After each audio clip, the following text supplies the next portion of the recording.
Yes dear students, good morning to all of you बच्चों।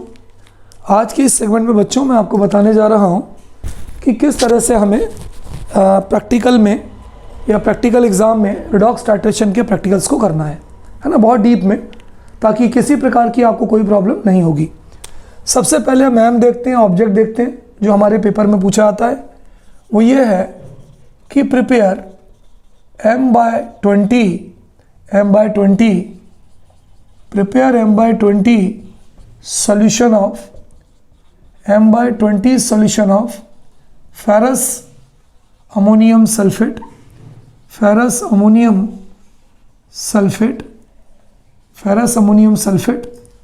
इसको हम क्या बोलते हैं बच्चों? मोहर सॉल्ट। इसको कौन सा सॉल्ट बोलते हैं बच्चों? मोहर सॉल्ट। इन ग्राम्स पर litre and by this solution और इस solution से determine the molarity and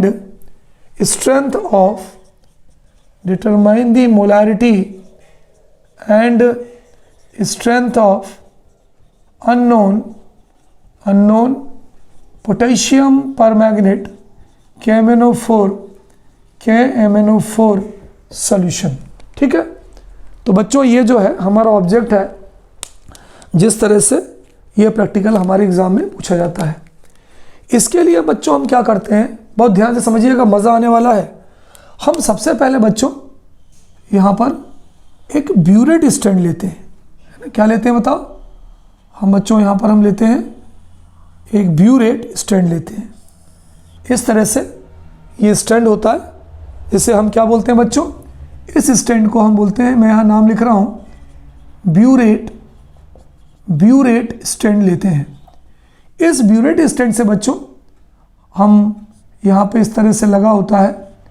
इस ब्यूरेट स्टैंड से हम ब्यूरेट को लगाते हैं। क्या लगाते हैं? ब्यूरेट को। बहुत ध्यान से देखिएगा, इस ब्यूरेट स्टैंड से हम जो है ये ब्यूरेट को लगाते हैं। ये ऐसे होता है, इसको हम कहते हैं ब्यूरेट, है ना। इसको क्या बोलते हैं बच्चों? हम इस ब्यूरेट स्टैंड से, ये जो आपको दिखाई दे रहा है, हम इस तरह से ब्यूरेट को लगाते हैं। इस ब्यूरेट में सबसे ऊपर 0 होता है, 1, 2 और ऐसे होते होते 50 जो है कॉलम्स होते हैं। ये ml में होते हैं, 1 ml, 2 ml, 3 ml, कितने ml तक होते हैं? 50 ml तक होते हैं। क्लियर? चलिए, इसके बाद एक इक्विपमेंट हमारा और होता है बच्चों, जिसे हम बोलते हैं पीपेट। इस इक्विपमेंट को बच्चों हम क्या बोलते हैं? इसको हम पीपेट बोलते हैं। और पीपेट में एक नॉच लगी होती है ना, इसे हम पीपेट बोलते हैं। और बच्चों पीपेट में एक नॉच लगी होती है। जैसे मान लो यहाँ पे लिखा होता है 20 ml, तो ये जो है बच्चों, ये जो है 20 ml का क्या है? ये पीपेट है ना। इसका वॉल्यूम कितना है बच्चों? 20 ml। चलिए अब आगे बोलते हैं। एक हम बीकर भी, एक कोनिकल फ्लास्क भी लेते हैं बच्चों। ये कोनिकल फ्लास्क है हमारा, ये कोनिकल फ्लास्क है, इसको हम बोलते हैं कोनिकल फ्लास्क। कितनी चीज़ हो गई भाई? 3 चीज़ हो गई। एक हम मेजरिंग फ्लास्क लेते हैं, बहुत ध्यान से सुनिएगा, ये ऐसे लंबा सा होता है, ये जो है मेजरिंग फ्लास्क हो गया। यहाँ भी एक कट का निशान लगा होता है बच्चों, और यहाँ तक हमारा जो वॉल्यूम होता है वो 250 ml का ये जो है वॉल्यूम होता है ना। इसको अपन क्या बोलते हैं बच्चों? This is called as measuring flask. इतनी चीज़ें होती हैं जो हम यहाँ पर लेते हैं। कोई दिक्कत किसी को भाई? एक और चीज़ होती है जिसे हम इस इक्विपमेंट में, इस टाइट्रेशन में यूज़ करते हैं, दैट इज बीकर। इसका कोई फिक्स वॉल्यूम नहीं है बच्चों, हम कोई भी बीकर को यहाँ से ले सकते हैं। क्लियर? चलिए शुरू करते हैं बच्चों। हमें इस प्रैक्टिकल में M/20 solution of ferrous ammonium sulphate दिया गया है कि आपको फेरस अमोनियम सल्फेट का M/20 सॉल्यूशन बनाना है। चलिए करते हैं, ज़्यादा दिमाग मत लगाइए। M/20 FAS सॉल्यूशन या M/20 मोहर सॉल्ट सॉल्यूशन।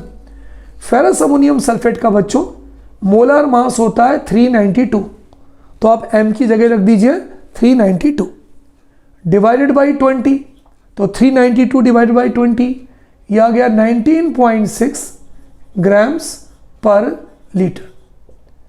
भाई अगर आपको M/20 सॉल्यूशन बनाना है फेरस अमोनियम सल्फेट का तो कुछ मत कीजिए, इसके मोलर मास को ऊपर लिख दीजिए, 20 से डिवाइड कर दीजिए, जितना आएगा आपको उतने ग्राम्स पर लीटर का सॉल्यूशन बनाना है। इसका मतलब ये हुआ कि ये सॉल्यूशन हम बनाएंगे, हमें इसकी स्ट्रेंथ मालूम चल गई। ऐसे सॉल्यूशन को बच्चों हम क्या बोलते हैं? Such solution is called as standard solution. ऐसे सॉल्यूशन को बच्चों हम कौन सा सॉल्यूशन बोलते हैं? बोलो, स्टैंडर्ड सॉल्यूशन बोलते हैं। कौन सा सॉल्यूशन बताइए? Standard solution. क्योंकि इसकी स्ट्रेंथ हमें मालूम है, हमें इसके बारे में मालूम है कि 19.6 ग्राम जो फेरस अमोनियम सल्फेट होगा वो 1 लीटर में होगा। It will be in 1 litre. M/10 आ गया मान लीजिए, तो 392 डिवाइड बाई 10 जो आएगा उतने ग्राम्स पर लीटर। चलिए, अब दिक्कत यह है कि 1 लीटर बहुत ज़्यादा सॉल्यूशन हो जाएगा। हम ये जो फेरस अमोनियम सल्फेट है इसको हम लेते हैं मेजरिंग फ्लास्क में, इसलिए बच्चों हम क्या करते हैं, इसको हम 250 ml में बनाते हैं।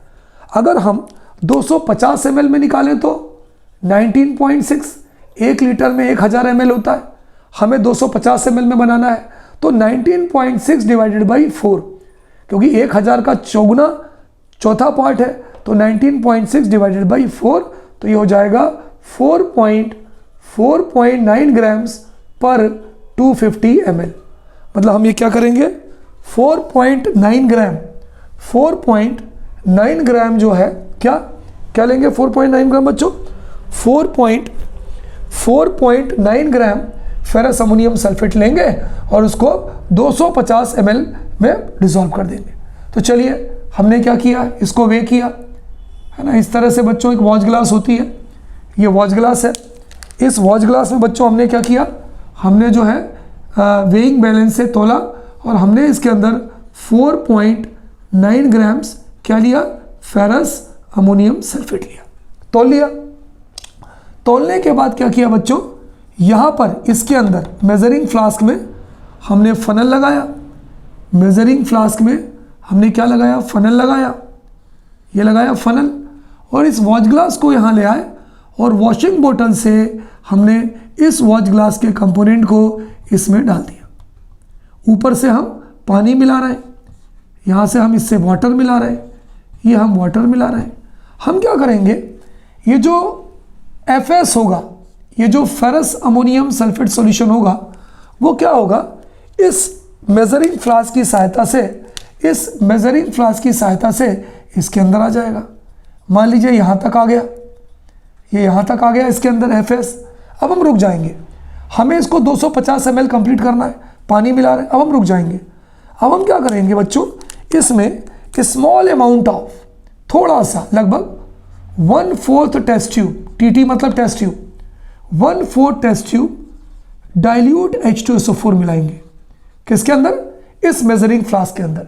तिवारी सर क्यों मिलाएंगे बच्चों? हम इसलिए मिलाते हैं क्योंकि ये जो डाइल्यूट सल्फ्यूरिक एसिड होगा, ये क्या करेगा, अगर इसमें टर्बिडिटी होगी, अगर मान लीजिए कि फेरस अमोनियम सल्फेट का जो सॉल्यूशन है कलर्ड होगा या ट्रांसपेरेंट नहीं होगा, तो ये इसको अच्छे से डिसॉल्व कर देगा, पूरे के पूरे फेरस अमोनियम सल्फेट को ये डिसॉल्व कर देगा। अब हम क्या करेंगे, पानी से इसको पूरे 250 ml तक भर देंगे। तो क्या बन गया, इसके अंदर बन गया 4.9 ग्राम्स पर 250 ml। इसके अंदर बन गया फेरस अमोनियम सल्फेट का सॉल्यूशन बन गया। ये जो सॉल्यूशन है बच्चों, ये नोन है कि अननोन है? ये जो सॉल्यूशन है आपका, इस सॉल्यूशन को हम बोलेंगे स्टैंडर्ड सॉल्यूशन। कौन सा सॉल्यूशन बोलेंगे भाई? Standard solution. क्यों? क्योंकि ये सॉल्यूशन की हमें स्ट्रेंथ मालूम है। ठीक, चलिए अब होता क्या है हमारे एग्जाम में, आपको एक अननोन सॉल्यूशन दिया जाता है। आपकी मैडम ने क्या किया, एक बीकर में, है ना, इसको हम लिखते हैं बीकर, बहुत ध्यान से सुनिएगा। एक बीकर में यहां तक आपको भर के, इसको मैं अलग कलर के पेन से लिख रहा हूं ताकि आपको दिक्कत ना हो। एक बीकर में यहां तक आपको भर के उन्होंने पोटेशियम परमैंगनेट सॉल्यूशन दे दिया। इसके अंदर जो सॉल्यूशन भरा है बच्चों, ये कौन सा सॉल्यूशन भरा है? KMnO4 potassium permanganate solution. ये जो सॉल्यूशन है बच्चों, ये नोन सॉल्यूशन नहीं है। ये जो सॉल्यूशन है ये है अननोन सॉल्यूशन। अननोन सॉल्यूशन, है ना, जिसके बारे में हमें पता नहीं है, जिसके बारे में हम कुछ भी नहीं जानते हैं। अब हम क्या करेंगे, सुनिएगा, यहां पर लगाएंगे फनल, है ना। ये जो आपका स्टैंड है, ये कौन सा स्टैंड है? ये हो गया ब्यूरेट स्टैंड। अब हम क्या करेंगे बच्चों, यहां पर लगाएंगे फनल। ये हमने लगा लिया फनल, और इस फनल की सहायता से ये जो पोटेशियम परमैंगनेट था आपका, किस कलर का था? ये हमारा जो पोटेशियम परमैंगनेट था, ये किस कलर का था? ये जो है आपके पर्पल कलर का था। किस कलर का है? ये पर्पल कलर का है।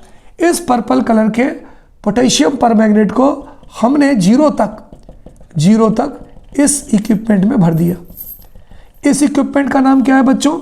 इस इक्विपमेंट को हम बोलते हैं ब्यूरेट। क्या बोलते हैं भाई? ब्यूरेट। यहां से इसको बंद कर दिया, है ना। तो ब्यूरेट में हमने क्या लिया बच्चों? पोटेशियम परमैंगनेट सॉल्यूशन लिया। ब्यूरेट में हमने क्या लिया बच्चों? पोटेशियम परमैंगनेट सॉल्यूशन को हमने इस ब्यूरेट में ले लिया। क्लियर? चलिए अब क्या करेंगे, इस पीपेट की सहायता से, अब इसके अंदर क्या है? फेरस अमोनियम सल्फेट है। इस फेरस अमोनियम सल्फेट को बच्चों हम क्या करेंगे, एक छोटे बीकर में निकाल लेंगे। छोटे बीकर में हमने इसको ट्रांसफर कर लिया, FAS को, फेरस अमोनियम सल्फेट को। ट्रांसफर करने के बाद क्या करेंगे, इस वाले फेरस अमोनियम सल्फेट को, ये जो मेजरिंग फ्लास्क में भरा था, यहाँ से बीकर में निकाल लिया। अब हम क्या करेंगे, इस पीपेट की सहायता से हम क्या करेंगे, इस फेरस अमोनियम सल्फेट को खींचेंगे। कितना खींचेंगे?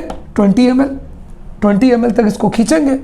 फेरस अमोनियम सल्फेट को खींचने के बाद इस फेरस अमोनियम सल्फेट को, जो 20 ml है फेरस अमोनियम सल्फेट, हम इसके अंदर ले लेंगे। क्या लेंगे इसके अंदर बताओ? 20 ml मोहर सॉल्ट, फेरस अमोनियम सल्फेट ले लिया। लेने के बाद बच्चों हम क्या करेंगे, इसी के अंदर मतलब इस कोनिकल फ्लास्क के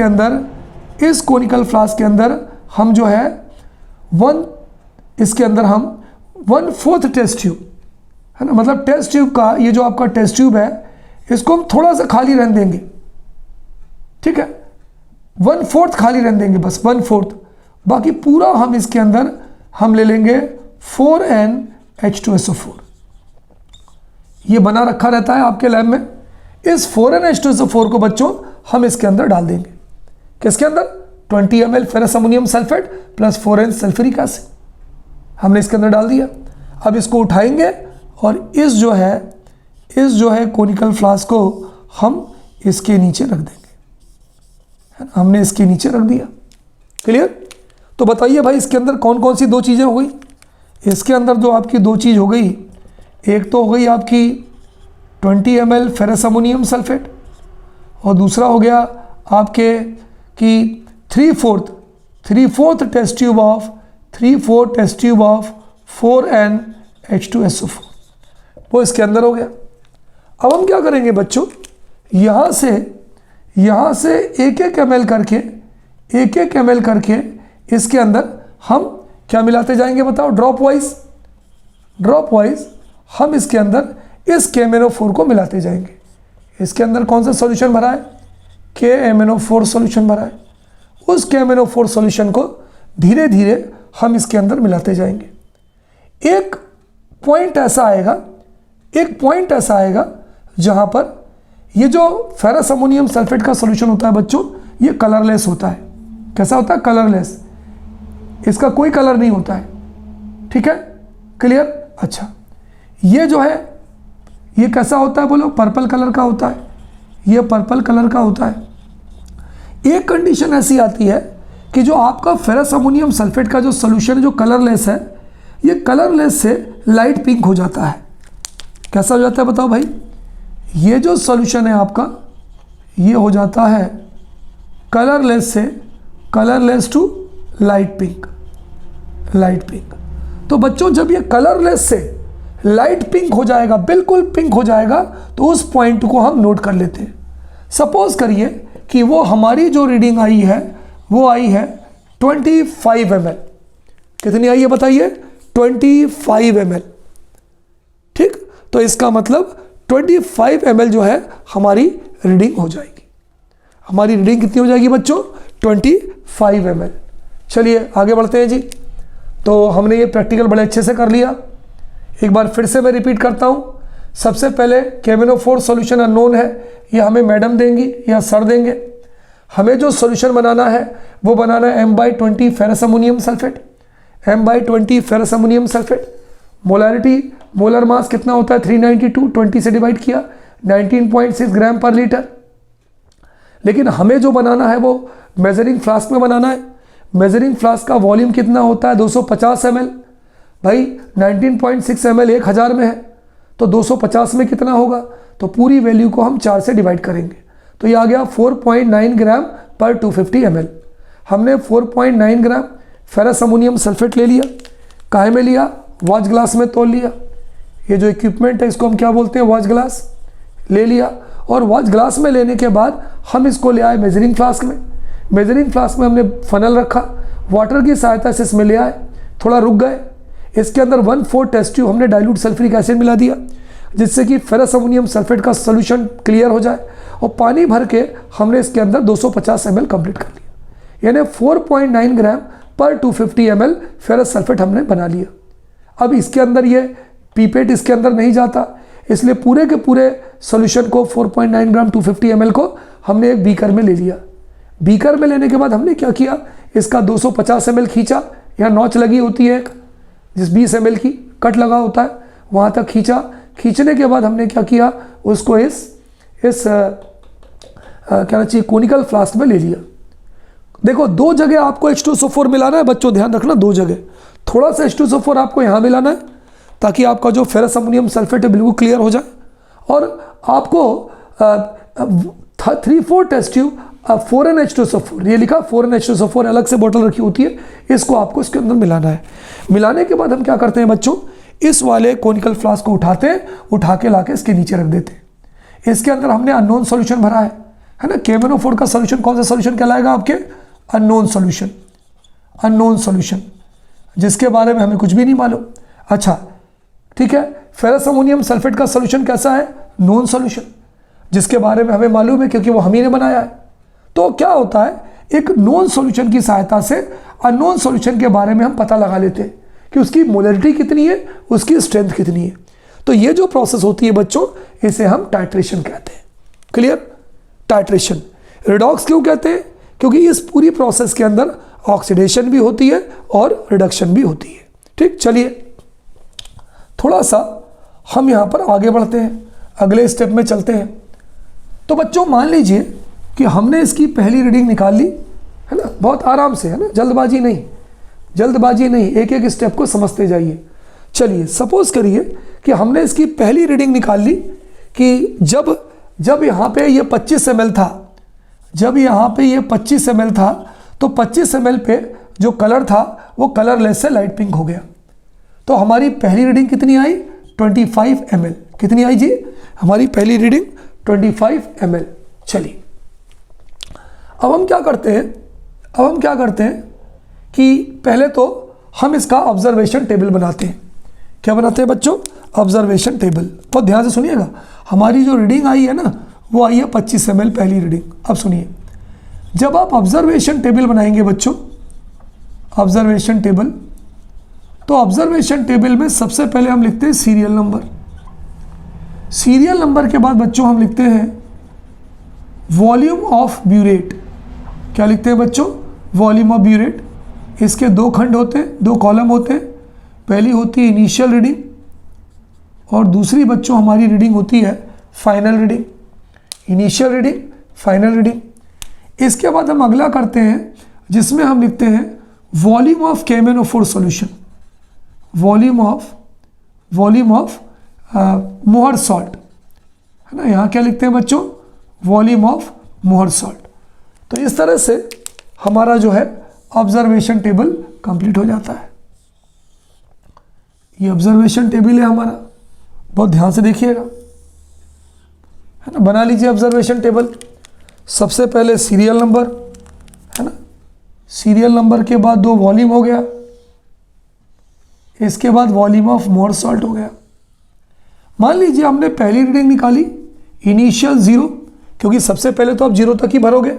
पहली रीडिंग आ गई हमारी 25 ml पे।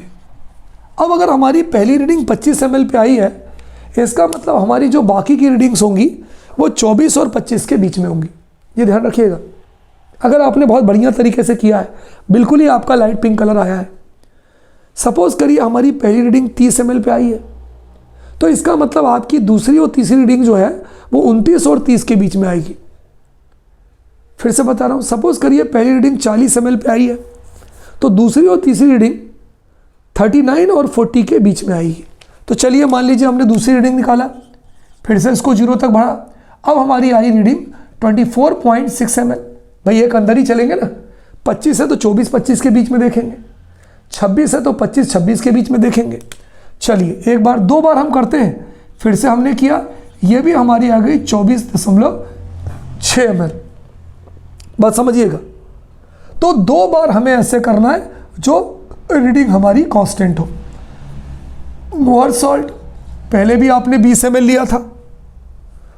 बच्चों हम फेंकते जाते हैं, एक बार लाइट पिंक आ गया फिर हम फेंक देंगे इसको। फिर क्या करेंगे? फिर से इसको 0 तक भरेंगे, फिर से इसके अंदर 20 ml फेरस अमोनियम सल्फेट लेंगे, फिर से इसके अंदर 3-4 टेस्ट ट्यूब 4NH2SO4 लेंगे, फिर से प्रैक्टिकल करेंगे, फिर से लाइट पिंक आएगा, फिर 24 पॉइंट से फिर से करेंगे। तो क्या हुआ कि हर बार जो है हमें जो फेरस अमोनियम सल्फेट लेना है वो 20 ml 20 ml 20 ml लेना है। हमारी दो रीडिंग ऐसी आ रही हैं जो हमारे लिए कॉमन है। तो ऐसी रीडिंग बच्चों जो कॉमन होती है उसे हम बोलते हैं कॉनकॉर्डेंट रीडिंग। कॉनकॉर्डेंट रीडिंग, हमारी जो कॉनकॉर्डेंट रीडिंग आई है वो आई है 24.6 ml। क्लियर? तो बच्चों इस तरह से आपको यहाँ पर ये ऑब्जर्वेशन टेबल बनाना है कि सीरियल नंबर हो गया, वॉल्यूम ऑफ ब्यूरेट हो गया, इनिशियल हो गया, फाइनल हो गया, ये मोहर सॉल्ट हो गया। क्लियर? अब दिक्कत ये है कि तिवारी सर हम इसका कैलकुलेशन कैसे करेंगे, है ना, कि हम इसका कैलकुलेशन कैसे करेंगे। चलिए भाई हम इसके कैलकुलेशन पर चलते हैं। तो अब हम बात करते हैं कि कैलकुलेशन कैसे करेंगे, है ना। तो अब हम चलते हैं कैलकुलेशन पर।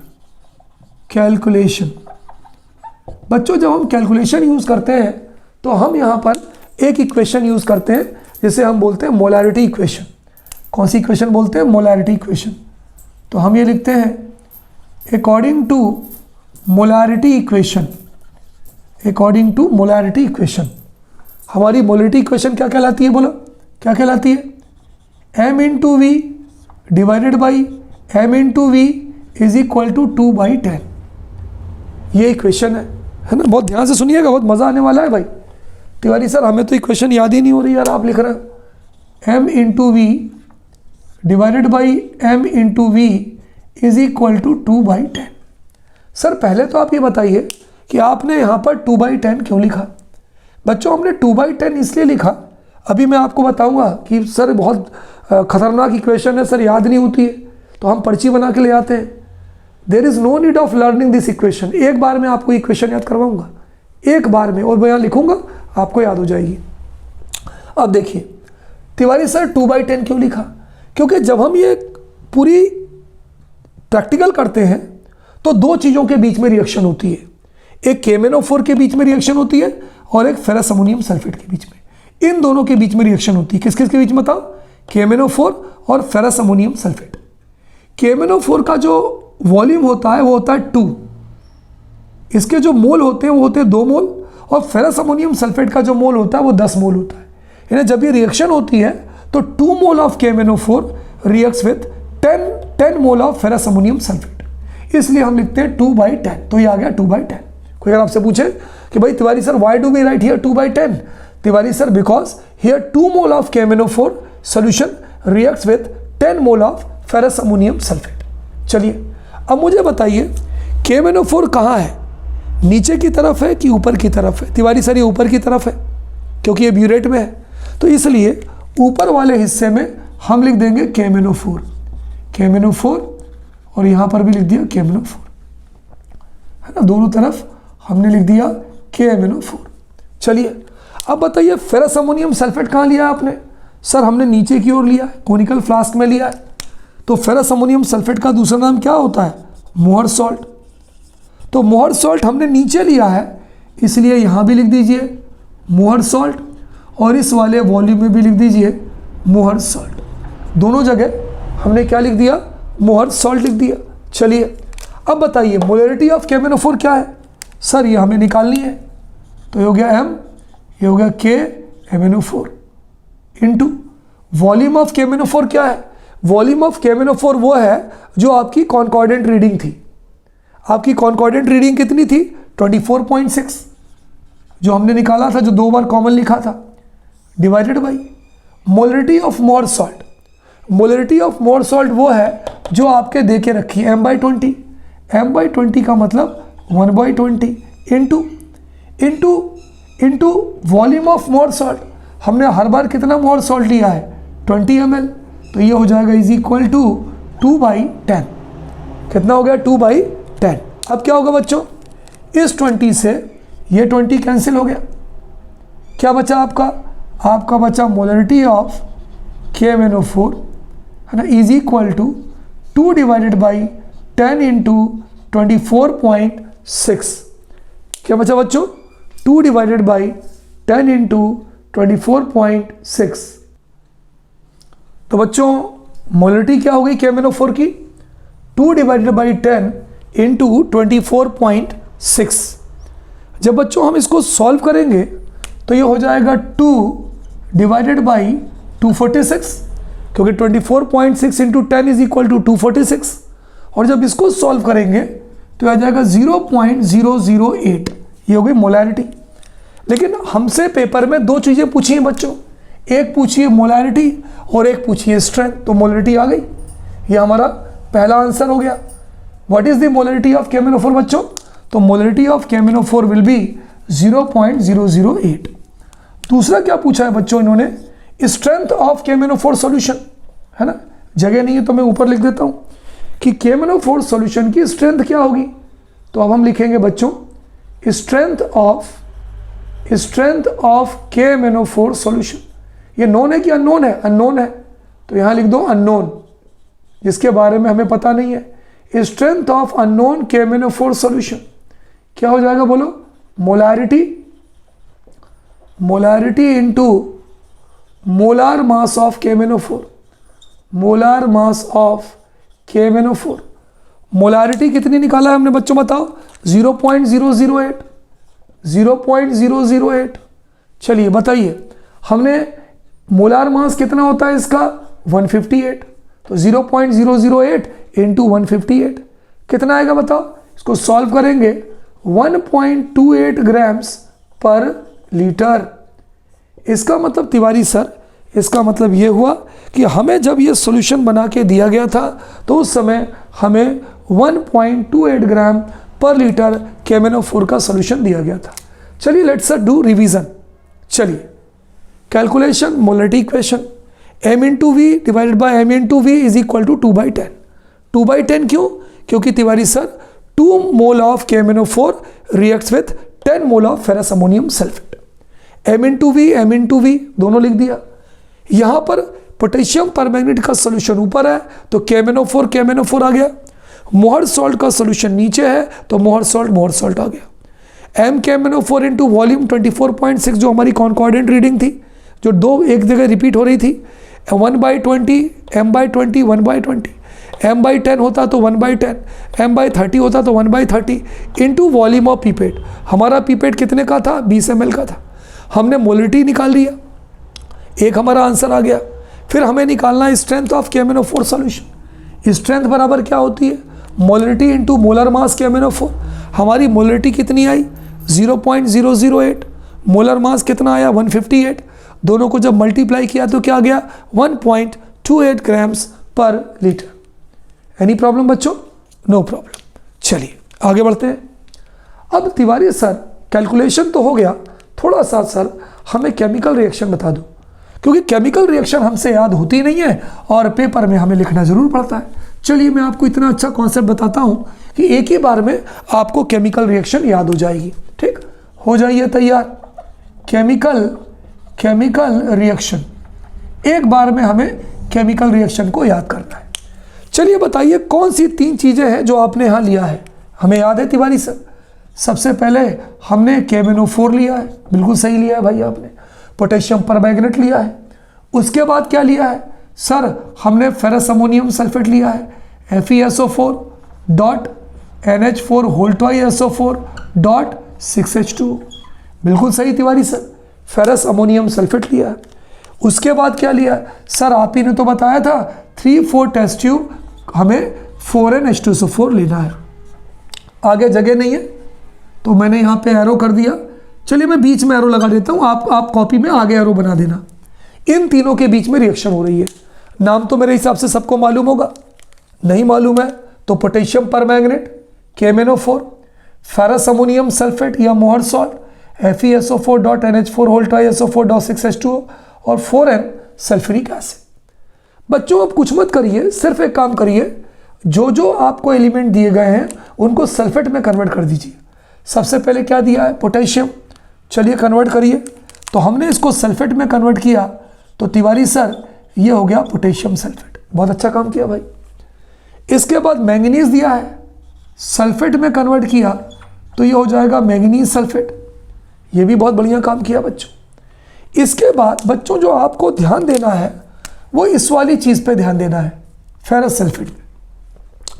सारा तो सल्फेट में बदलता है, लेकिन पोटेशियम परमैंगनेट जो होता है बच्चों, ये ऑक्सीडाइजिंग एजेंट का काम करता है। कोई अगर आपसे पूछे पेपर में कि यहाँ पे जो KMnO4 होता है ये कौन सा एजेंट का काम करता है, तो ये ऑक्सीडाइजिंग एजेंट का काम करता है। मैं आपको पढ़ाऊंगा, अभी वाइवा बताऊंगा इसके बाद। अच्छा, तो ये क्या करता है बच्चों कि फेरस सल्फेट को फेरिक सल्फेट में बदल देता है। फेरिक सल्फेट में, फेरिक में क्या होता है बच्चों बताओ? 3+ होता है। सल्फेट में क्या होता है बच्चों बताओ? 2 निगेटिव होता है। ये क्रॉस वैलेंसी आपने पढ़ा है, ये 3 यहाँ चला जाता है, ये 2 यहाँ जाता है। तो फेरिक सल्फेट का फार्मूला क्या हो जाएगा बच्चों? ये 2 यहाँ आ गया तो Fe2, प्लस माइनस से कोई मतलब नहीं होता। सल्फेट का 3 वहाँ चला गया तो SO4 का होल थ्राइस। इसका मतलब बच्चों पोटेशियम जो है वो पोटेशियम सल्फेट में कन्वर्ट हो गया, मैंगनीज जो है वो मैग्नीशियम सल्फेट में कन्वर्ट हो गया, मैंगनीज सल्फेट में। बस फेरस सल्फेट जो है वो KMnO4 इसको फेरिक सल्फेट में ऑक्सीडाइज कर देता है। फिर हमारे पास बचा अमोनियम। अमोनियम का अमोनियम सल्फेट ही रहता है, NH4 होल ट्वाइस SO4 और प्लस हमारे पास वाटर बच जाता है। तो बच्चों ये इसकी हो गई रिएक्शन। बैलेंस करने की कोई जरूरत नहीं है बच्चों, हमें ओरली याद हो जाती है। Tiwari sir potassium sulphate K2SO4, ferrous ammonium sulphate FeSO4 NH4 whole twice dot SO4 into 6H2, sulphuric acid H2SO4। Potassium का सल्फेट बनाया K2SO4, ठीक है, क्योंकि KMnO4 में था। मैग्नीज का सल्फेट बनाया MnSO4। फेरस सल्फेट ऑक्सीडाइज होकर फेरिक सल्फेट बनाता है Fe2SO4 होल थ्राइस, ये आ गया। अमोनियम सल्फेट का NH4 होल ट्वाइस SO4 और लास्ट में H2। फिर से मैं आपको याद दिलाना चाहूँ कि हमने जब अपना फार्मूला लिखा था तो वहाँ पे लिखा था इज इक्वल टू 2/10। तो 2/10 क्यों लिखते हैं बच्चों? क्योंकि ये वाला जो सिरा होता है ये 2 पार्ट यूज़ होता है बैलेंसिंग में, और ये वाला जो सिरा होता है ये 10 पार्ट यूज़ होता है बैलेंसिंग में। इसलिए हम वहाँ पर फार्मूले में क्या लिखते हैं? हम लिखते हैं कि molarity of KMnO4 into volume of KMnO4 divide by molarity of FAS into volume of FAS is equal to 2/10। Any problem बताओ बच्चों? कोई प्रॉब्लम नहीं। तो बच्चों इस सेगमेंट में मैंने आपको पूरे डिटेल की तरीके से बताया कि किस तरह से आपको इस टाइट्रेशन के प्रैक्टिकल को आपको अपने पेपर में करना है। ठीक है, बहुत ही सिंपल वे में। तो इन सारी चीज़ों को अच्छे से आप नोट कर लीजिए। अब क्या होता है कि इस प्रैक्टिकल से रिलेटेड बेसिक तौर पे कौन कौन से बिल्कुल पिन पॉइंट बहुत ही इंपॉर्टेंट वाइवा के सवाल हैं, वो मैं आपको बताने जा रहा हूँ, है ना। ध्यान से सुनिएगा, बड़े मज़ेदार क्वेश्चंस हैं बच्चों। वैसे तो बहुत सारे क्वेश्चंस हैं, लेकिन मैं यहाँ पर कुछ ऐसे क्वेश्चंस डिस्कस कर रहा हूँ जो नॉर्मली हमारे पेपर में पूछा जाता है ना, खास करके डबल टाइट्रेशन से रिलेटेड। पहला क्वेश्चन बच्चों, question number 1, which type of titration it is, है ना। Titration between KMnO4 versus unknown KMnO4, जिसके बारे में हमें नहीं पता, versus standard ferrous ammonium sulphate solution, belongs to which titration, which type of titration,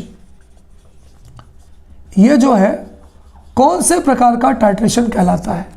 तो बच्चों हमारा आंसर होगा कि ये कहलाएगा रिडॉक्स टाइट्रेशन। तो हमारा आंसर क्या हो गया बच्चों, रिडॉक्स टाइट्रेशन।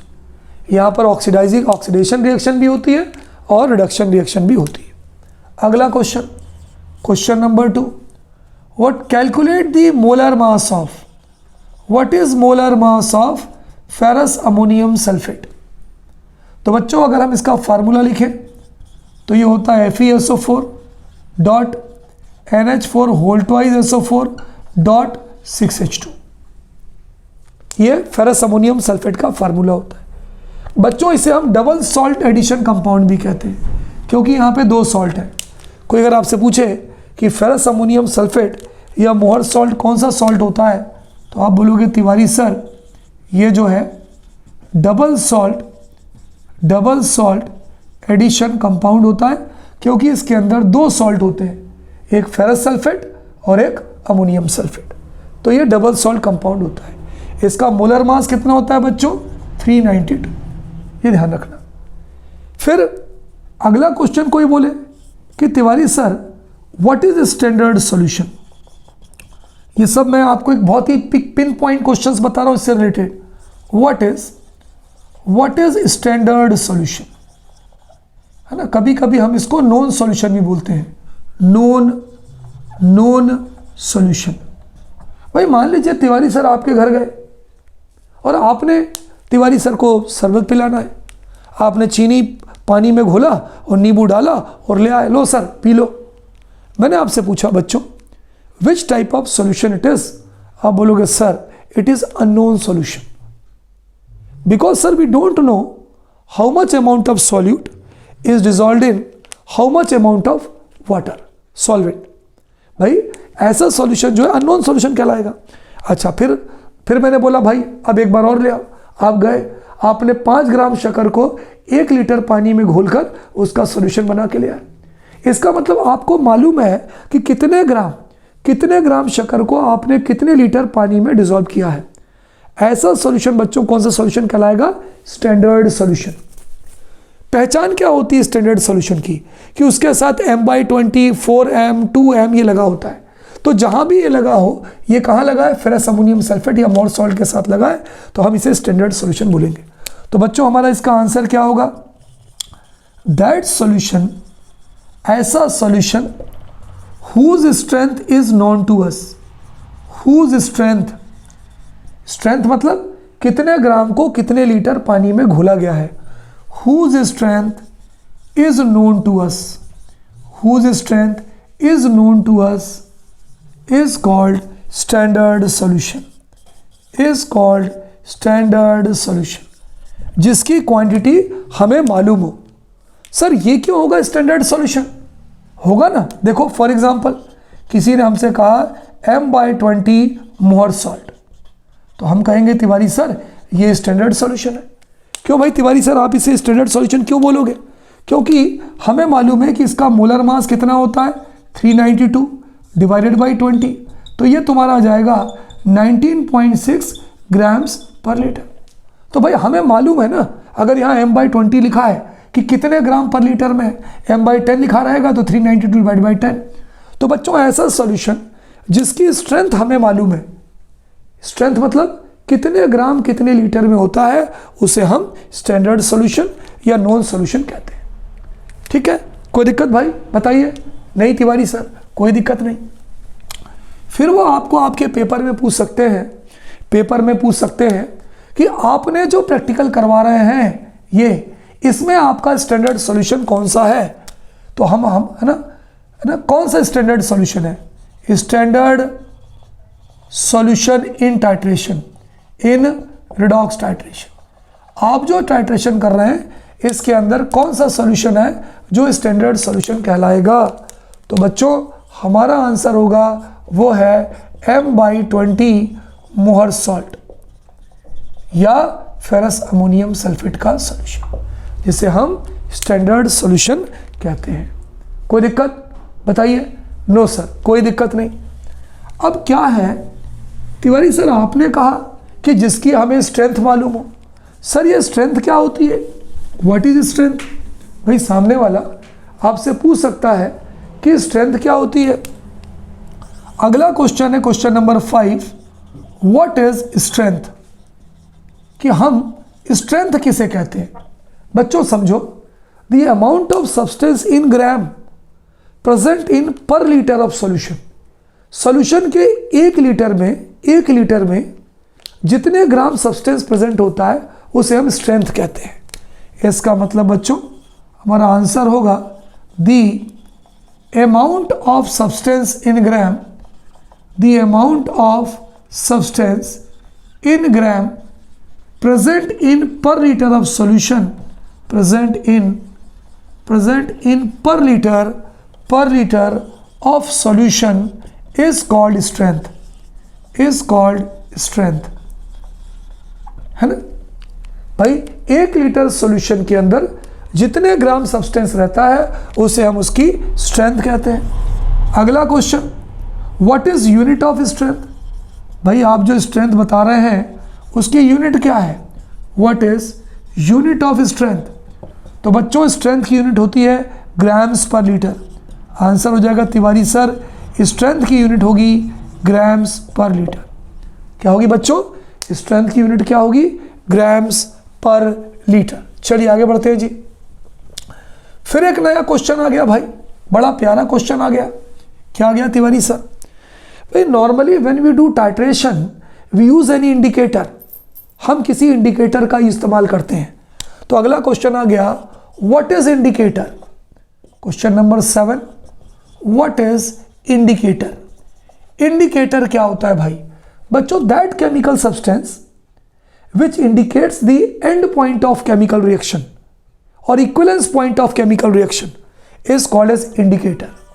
आंसर हो जाएगा that chemical substance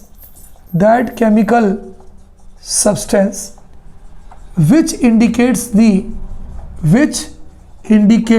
the end point। End point मतलब वो वाला पॉइंट जहां पर केमिकल रिएक्शन कंप्लीट होती है। विच indicates the end point. And point को बच्चों एक और नाम होता है equivalence point. Which indicates the end point और इक्विवेलेंस पॉइंट और equivalence point of chemical reaction, equivalence point of chemical reaction, equivalence point of chemical reaction is called indicator. भाई आपको याद हो आपने किया था एसिड बेस टाइट्रेशन, वहां पे हम फिनोफ्थिलीन मिलाते थे। तो फिनोफ्थिलीन क्या करता था? कलरलेस से लाइट पिंक कर देता था। ठीक है, तो वो होता है इंडिकेटर। आगे बढ़ते हैं। तो भाई ये बताओ कि आप ये जो टाइट्रेशन कर रहे हो फेरस अमोनियम सल्फेट और KMnO4 के बीच में जो रिडॉक्स टाइट्रेशन कर रहे हो, यहाँ कौन सा इंडिकेटर होता है? तो हमारा आंसर होता है नो इंडिकेटर, है ना। What is the role of KMnO4? What is the, वैसे तो KMnO4 के कई सारे रोल हैं, है ना। विच type of indicator is used in this titration. हमारा अगला क्वेश्चन है विच टाइप ऑफ, हमारा अगला क्वेश्चन है बच्चों which type of indicator indicator is used in this titration, is used in this titration. इस टाइट्रेशन में आप किस प्रकार के इंडिकेटर को यूज करते हो? बच्चों हमारा आंसर मालूम है क्या होता है? Self indicator. सेल्फ इंडिकेटर हम यूज करते हैं। कौन होता है वो खुशनसीब कौन होता है भाई सेल्फ इंडिकेटर वाला? वो होता है पोटेशियम परमैंगनेट, KMnO4। KMnO4 का नाम सबको मालूम है, potassium permanganate which act as self indicator. इसलिए इस टाइट्रेशन में हम किसी भी इंडिकेटर को नहीं मिलाते। Is there any problem? सबसे बड़ा रीजनिंग क्वेश्चंस बच्चों, सबसे बड़ा रीजनिंग क्वेश्चंस जो लगभग हमारे पेपर में हमसे पूछा जाता है, क्या पूछा जाता है भाई? देखिए कि भाई write down the chemical reaction involved in this titration. मैं आपको ऐसा तरीका बताऊंगा बच्चों जो आपको एक बार में ये केमिकल रिएक्शन बिना पढ़े याद हो जाएगी, आपको याद नहीं करना पड़ेगा। तो राइट डाउन, एक बार में write down chemical reaction involved in this titration. यही जो फेरस अमोनियम सल्फेट का है, इन्वॉल्व्ड इन दिस टाइट्रेशन। एक बार में याद होगी बच्चों, इन्वॉल्व्ड इन दिस टाइट्रेशन। देखो समझो बात को। इस यहां पर बच्चों हम क्या करते हैं, हम तीन चीजें लेते हैं। यहां पर हम तीन चीजें लेते हैं। पहला, नंबर 1 हम लेते हैं बच्चों KMnO4 पोटेशियम परमैंगनेट। दूसरा हम लेते हैं ferrous ammonium sulphate FeSO4 dot NH4 whole twice SO4 into 6H2O। तीसरा हम लेते हैं सल्फ्यूरिक एसिड H2SO4। एक बार में आपको रिएक्शन याद होगी क्या? पोटेशियम है बच्चों, पोटेशियम का सल्फेट बना दीजिए K2SO4। मैंगनीज है, मैंगनीज का सल्फेट बना दीजिए MnSO4। फेरस सल्फेट ऑक्सीडाइज हो जाता है फेरिक सल्फेट में, तो लिख दीजिए Fe2SO4 होल थ्राइस। अमोनियम का सल्फेट बना दीजिए NH4 होल ट्वाइस SO4, और भैया लास्ट में पानी लिख दीजिए। कितना इजी तरीका है भाई, कितना इजी तरीका है ये। देखिए KMnO4 ferrous ammonium sulphate sulphuric acid, KMnO4 से बन गया K potassium sulphate, Mn manganese sulphate, ferrous sulphate is oxidise into ferric sulphate, ammonium sulphate and water. Very easy way. चलिए तो ये हो गया कि किस तरह से केमिकल रिएक्शन आप याद करेंगे जो यहाँ इन्वॉल्व होती है। बच्चों that's a very big question. अब जो बताने जा रहा हूँ ये बहुत ही बड़ा क्वेश्चन है कि भाई इस टाइट्रेशन में जो रिएक्शन होती है वो तो KMnO4 और फेरस अमोनियम सल्फेट के बीच में होती है, तो हम यहाँ पे H2SO4 क्यों मिलाते हैं, है ना? हमारा अगला क्वेश्चन है बच्चों, what is the role of sulphuric acid, the role of H2SO4 मतलब बच्चों sulphuric acid in the titration between in the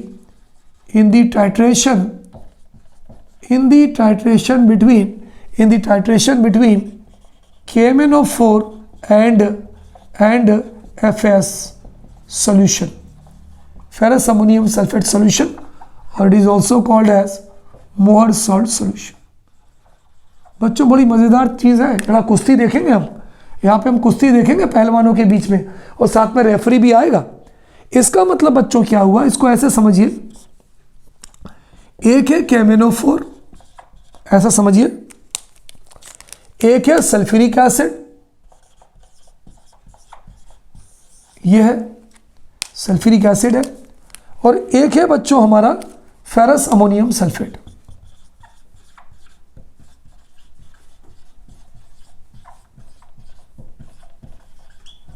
ये तीन चीजें हैं बच्चों, KMnO4 है, सल्फ्यूरिक एसिड है, फेरस अमोनियम सल्फेट है, यही तो है ना तीनों जो रिएक्शन में पार्टिसिपेट करते हैं। सबसे पहले क्या होता है बच्चों, ये जो हमारा फेरस अमोनियम पोटेशियम परमैंगनेट है, ये पोटेशियम परमैंगनेट रिएक्शन करता है, किससे रिएक्शन करता है? सल्फ्यूरिक एसिड से। तो पहला है KMnO4, स्टेप वाइज बता रहा हूं मैं आपको, बिल्कुल step wise. reacts with H2SO4 sulfuric acid to give nascent oxygen. To give nascent oxygen. पढ़ा है ना nascent oxygen क्या होती है? The oxygen which is liberated as a result of chemical reaction. तो ये जो बच्चों जो पहला वाला है ये दूसरे वाले से रिएक्ट करता है और nascent oxygen देता है. भाई nascent oxygen मतलब that oxygen which is produced as a result of chemical reaction. अब क्या होता है, इन दोनों के बीच में जो ऑक्सीजन निकलती है वो ऑक्सीजन क्या करती है कि मोहर सॉल्ट का जो फेरस सल्फेट है उसको फेरिक सल्फेट में कन्वर्ट कर देती है. The nascent oxygen, second point, the nascent oxygen oxidises ferrous sulphate. Ferrous sulphate का फॉर्मूला होता है बच्चों FeSO4. Ferrous sulphate into ferric sulphate. Ferric sulphate का फार्मूला होता है बच्चों Fe2SO4 होल थ्राइस. तो जो नेसेंट ऑक्सीजन होती है वो फेरस सल्फेट को फेरिक सल्फेट में ऑक्सीडाइज कर देती है. तो सर इससे क्या होता है? इससे ये होता है मेरे प्यारे बच्चों, द सॉल्यूशन बिकम्स, जो आपका जो सॉल्यूशन है रिएक्शन मिक्सचर का, becomes colourless to light pink. हमारा जो सॉल्यूशन होता है वो हो जाता है कलरलेस टू लाइट पिंक. और इसी को ही हम कहते हैं एंड पॉइंट और इक्विवेलेंस पॉइंट ऑफ रिएक्शन, जिस पर रिएक्शन कंप्लीट हो जाती है. तो this is called as end point और equivalence point of chemical reaction. Equivalence point और end point of chemical reaction. कितनी प्यारी चीज़ है भाई. क्या है सल्फ्यूरिक एसिड का role? Sulphuric KMnO4 sulphuric acid से रिएक्ट करता है, नेसेंट ऑक्सीजन देता है. वो ऑक्सीजन क्या करती है? फेरस सल्फेट को फेरिक सल्फेट में ऑक्सीडाइज कर देती है. तो क्या होगा? सॉल्यूशन का कलर कलरलेस से लाइट पिंक हो जाता है. और इसी पॉइंट को हम एंड पॉइंट कहते हैं, जो बताता है कि अब हमारी रिएक्शन कंप्लीट हो चुकी है. चलते चलते बच्चों एक आखिरी क्वेश्चन कि कौन ऑक्सीडाइजिंग एजेंट होता है और कौन रिड्यूसिंग एजेंट होता है, बताओगे बच्चों?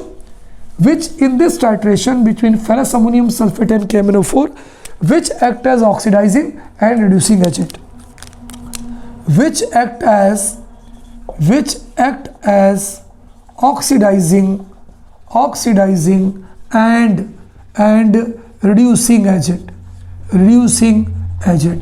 तो मेरे प्यारे बच्चों, अगर हम ऑक्सीडाइजिंग एजेंट की बात करें तो ये हमारा होगा KMnO4, इसे हम बोलते हैं पोटेशियम परमैंगनेट. और मेरे प्यारे बच्चों, अगर हम रिड्यूसिंग एजेंट की बात करें तो ये होगा FeSO4.NH4 होल ट्वाइस SO4.6H2. तो बच्चों यहाँ तक मैंने आपको बहुत ही डीप में, बहुत ही अच्छे तरीके से, और मुझे लगता नहीं है कि if you see this video then you will get complete clear-cut information about the redox titration which takes place between ferrous ammonium sulfate, M/20 standard solution and KMnO4 solution. ठीक है, तो इसको अच्छे से देखिए और वाइवा करिए और खूब अच्छे नंबर अपने पेपर में लेके आइए, है ना.